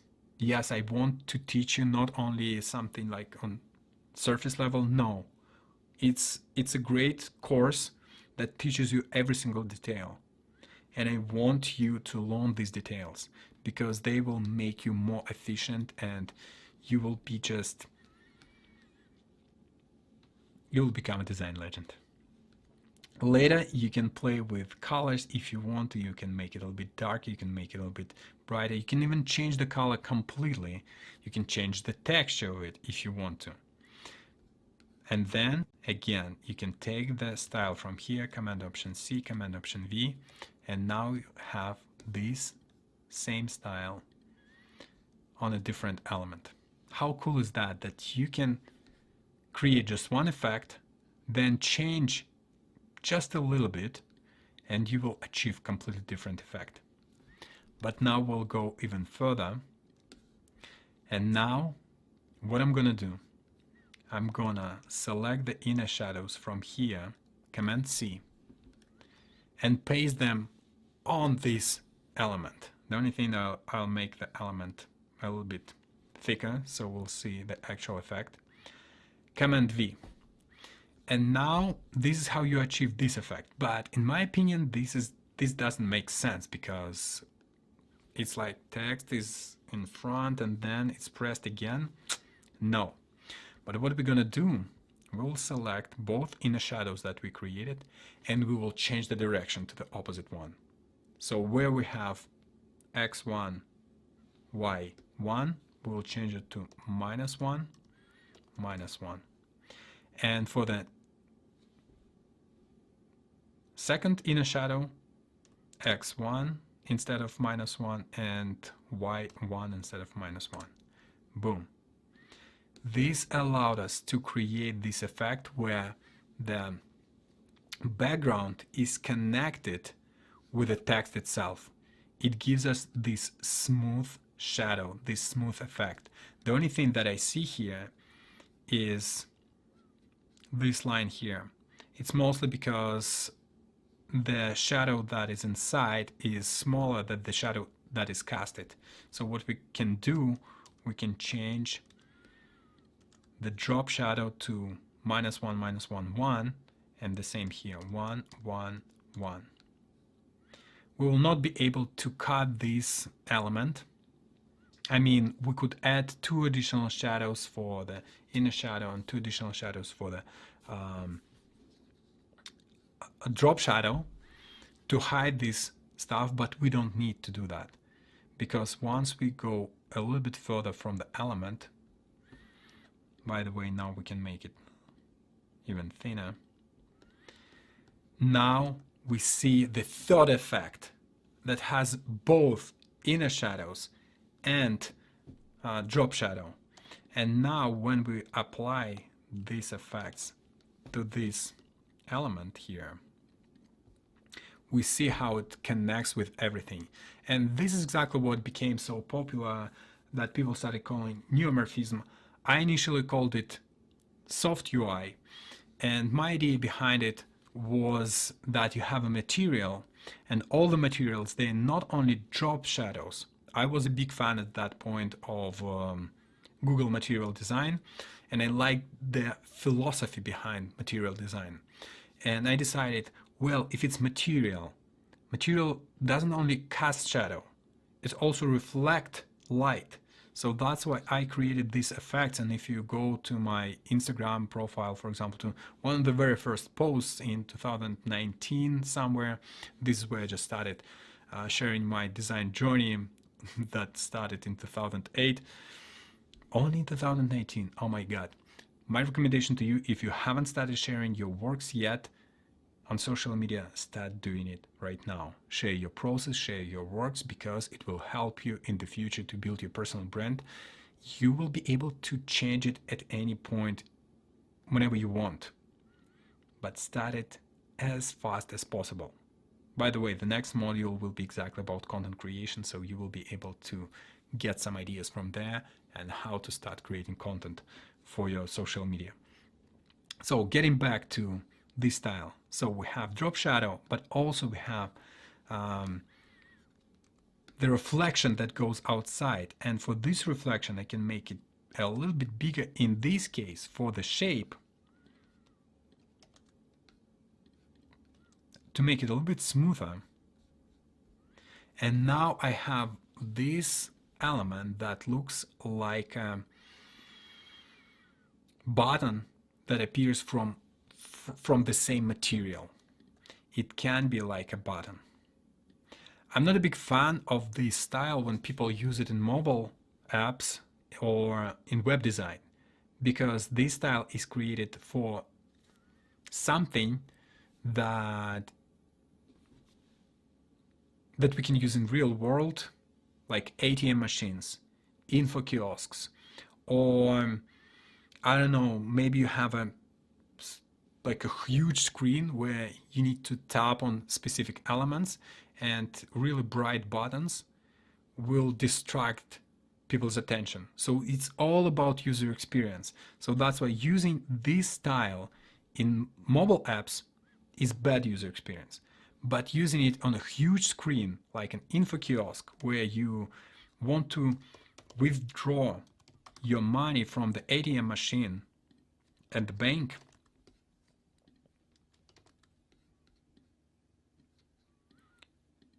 that will be good user experience. Because what people will see, they will see that there is some area and there is a text withdraw. So the first thing that will attract the attention is withdraw. That's exactly what I want to do. But also I see that, yes, that's an actual button. That is similar like in the physical world.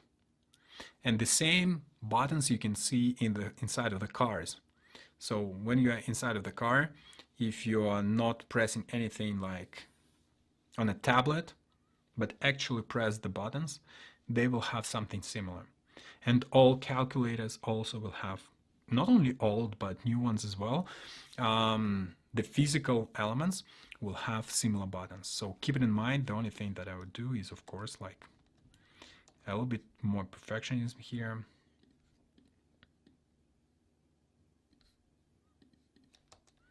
So the button look more realistic.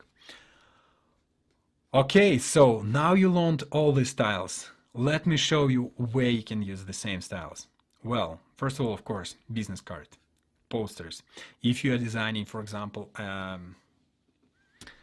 cover for the actual physical book, it can be there. You can go with a little bit more minimalistic style if you prefer like dark colors. This is what you can go with. The business card where the text is the same and it's in front of you.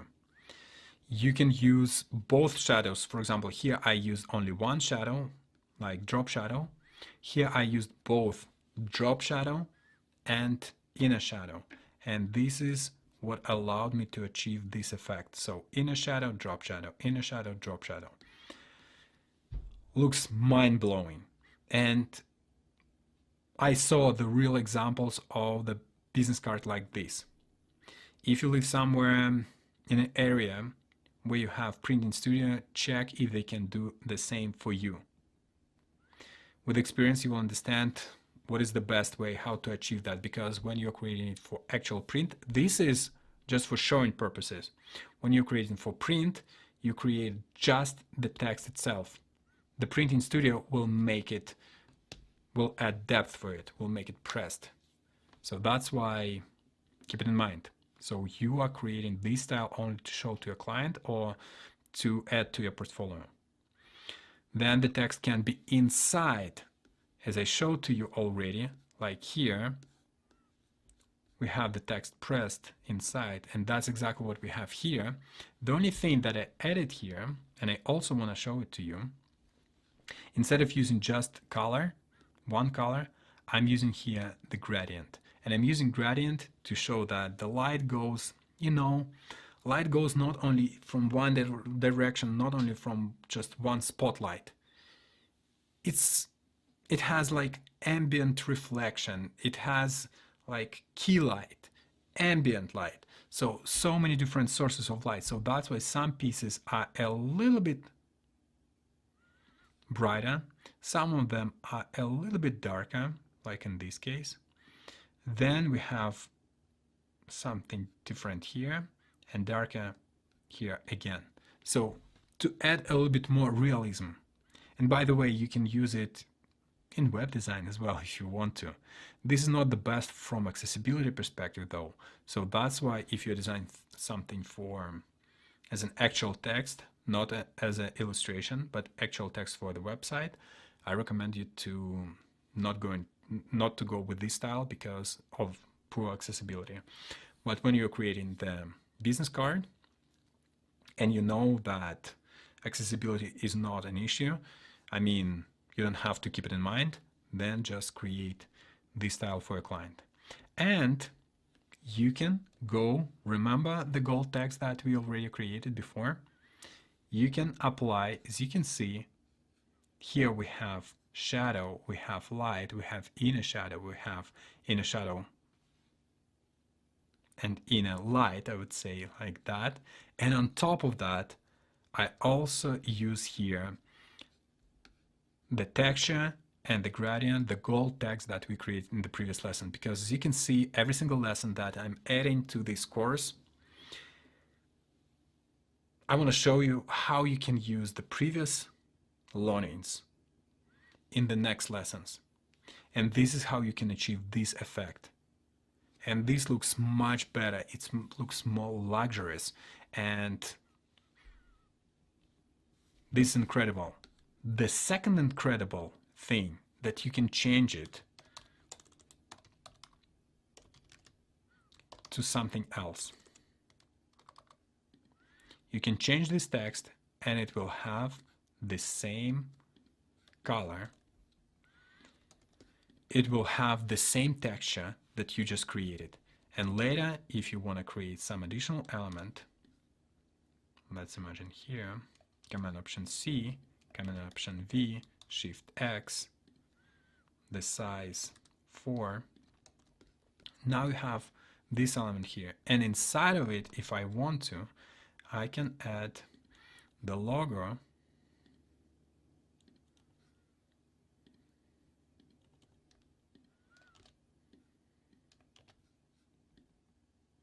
that will also be exactly the same, that will be presented exactly the same way. So we have gold texture, and again, for the gold texture in this case, this is what you show, let's imagine, for the printing company. But the actual idea behind it, you will have just text. Here you will have just regular element as it is, with just one solid color. And then you will take to the company that this is what I want to achieve. I want on top of it to have the gold foil, the pressed emboss text, and gold foil on top of it. This is how it will work with the printing studio. I used the same idea when I created one of my first ebooks.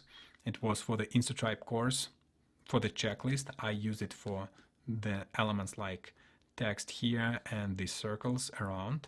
How to create them, it will be in the next module, when we'll be talking about design for content creation. And the same thing here. As you can see, here I have just the text, just 5+2, but details matter. If you want to be really incredible designer, just think about a little bit more details. So here what I have the number 5+2, I have the gradient here, but on top of it, I have an additional reflection, and I also have shadow. It's really hard to see them because we have the black background here, but the eye feels this additional level of depth, and that's why it's so cool. And on top of that, I want to show you, if you want to go further, you can use the same idea, the same elements when you remember when we created logo in one of the previous lessons, organic leaf. So let's imagine that you're creating for the company some brand elements. You can use the same style, the same idea for the company to show the actual material, like wooden texture, and something that is pressed inside of this wooden texture. Same idea. Inner shadow, drop shadow, drop shadow. And now when I selected drop shadow, drop shadow, here I'm using minus, it can be -2, 2, and here it can be 2, 2. Done. But one additional thing, when you're working with something more complex like this, use blending options. So for the white bright color, for the reflection, I'm using soft light. For the blending option of the color of the shadow, for the dark shadow, I'm using overlay. This allows me to achieve this effect, like it's actually burned inside of the wood, like pressed inside of the wood. And one additional thing, for the actual color of the logo itself, I used also blending motion, so a blending option. blending mode soft light, because everything else, if I'm using hard light, difference, or just anything else, it doesn't work as I want it to be. I could use overlay, and in this case it looks a little bit brighter, which is awesome, but I preferred to use soft light just because it makes it a little bit brighter and more realistic. And the final example, let's imagine that you're creating a post, or you're creating a metal plate, silver metal plate, and then you have a text inside of it. This is what we have. Let's take a look. Select, drop shadow, -2, -2, 2, drop shadow 2, 2, 2. Blending options, soft light, overlay. And this is how we achieve this effect.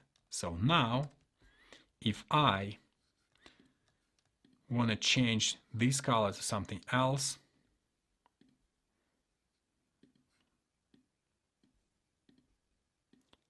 something like this color, I can take the text and change the blending mode to soft light.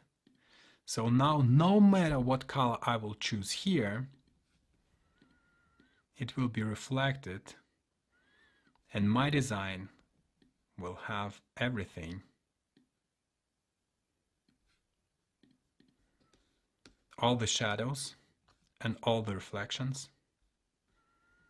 as I want them to be, because I used blending mode. You see, now we just learned the idea behind it, that we are using inner shadows and we are using drop shadows. Then you can use both of them together, like here, 2 drop shadows, 2 inner shadows. The background and the text and the color of the texture or text or shape should be exactly the same, but then you can make adjustments. If the text is in front of you, it's a little bit brighter. If the text is pressed inside, then it's a little bit darker. Then you can use different colors, different options.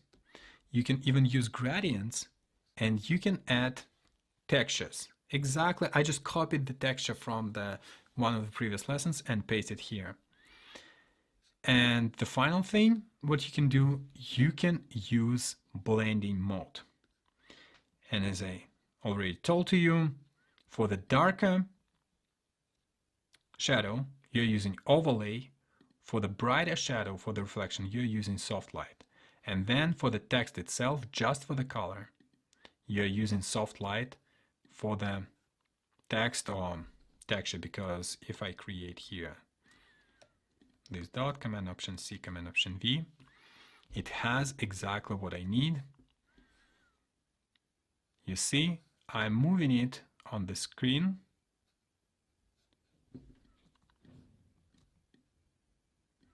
And it copies the style. We still have this drop shadow and reflection. Now you learn something new. Go and practice, because you don't know when you will need that. You can use it in your social media post, you can use it on your website, or you can use it just for fun, for your maybe Dribble account, for Behance, or just to enhance your designs that you already created. Go and practice, go and check how it works for you, and I'll see you in the next lesson.